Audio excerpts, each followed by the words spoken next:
श्रम विभाग में फिर 1,08,00,000 के साइबर फ्रॉड में साइबर सेल द्वारा कार्यवाही करते हुए 64 लाख रुपए को होल्ड किया गया है।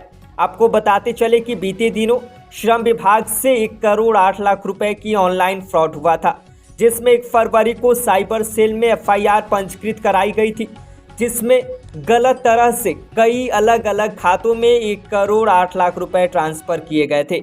इसके बाद साइबर सेल द्वारा कड़ी कार्यवाही करते हुए महज कुछ दिनों में ही 64 लाख रुपए होल्ड कर दिए गए हैं। वहीं ADCP क्राइम मनीष सोनकर ने बताया कि कई अलग अलग खातों में पैसे ट्रांसफर किए गए थे। इसमें एयरटेल बैंक, ICICI बैंक और 2 अन्य बैंक में पैसे ट्रांसफर किए गए हैं।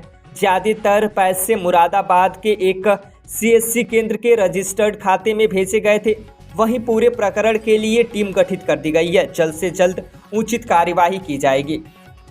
कितने का हुआ था और उसमें अब क्या अपडेट है?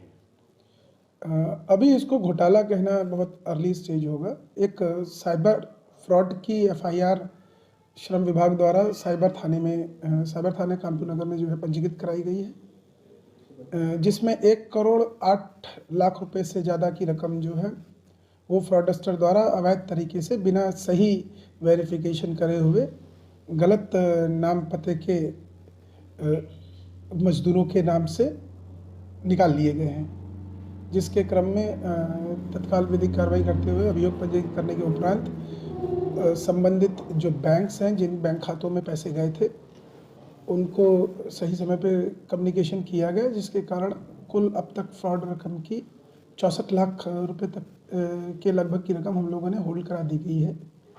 इसके अतिरिक्त सहारनपुर और लखनऊ भी हम लोगों ने टीम भेजी थी, जहां से इस घटना से तार जुड़े होने की संभावना प्रतीत हो रही थी और वहां से भी साक्ष्य संकलन की कार्रवाई की गई। शीघ्र साक्ष्य संकलन पूर्ण करके अभियुक्तों को चिन्हित करते हुए उनके खिलाफ विधिक कार्रवाई की जाएगी। सही, किसी के अकाउंट से पैसे निकालना या तो साइबर फ्रॉड करके, तो क्या लगता है कि ऑफिस से कुछ लोगों को मिलने होने की आशंका है? देखिए, बहुत ये जो पूरा प्रोसेस है बहुत टेक्निकल प्रोसेस है और कई सारे स्टेजेस के वेरिफिकेशन के उपरांत, जिसमें डिजिटल सिग्नेचर्स का यूज़ भी होता है और इसके अलावा अलग अलग ID से लॉगिन करने का तथा संबंधित के मोबाइल नंबर पे OTP आने का प्रोविज़न है। बिना उन सब प्रोविजंस के को पूर्ण करे बिना किसी भी लाभार्थी के खाते में पैसे नहीं जा सकते हैं, ऐसा व्यवस्था की गई थी। लेकिन फ्रॉडस्टर्स द्वारा जो इस पूरे व्यवस्था को, सिस्टम को समझते हुए और फिर इन सारी चीज़ों में बहुत सारे जो टेक्निकल प्रोसेस हैं उनको बाईपास करते हुए फ्रॉड करा गया है।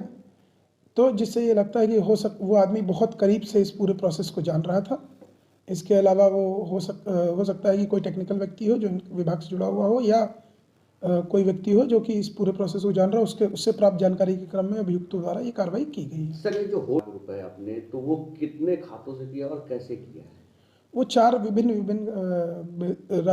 बैंक हैं, जिसमें एयरटेल बैंक और ICICI बैंक में मेजर अमाउंट जो है हम लोगों ने होल्ड कराया है।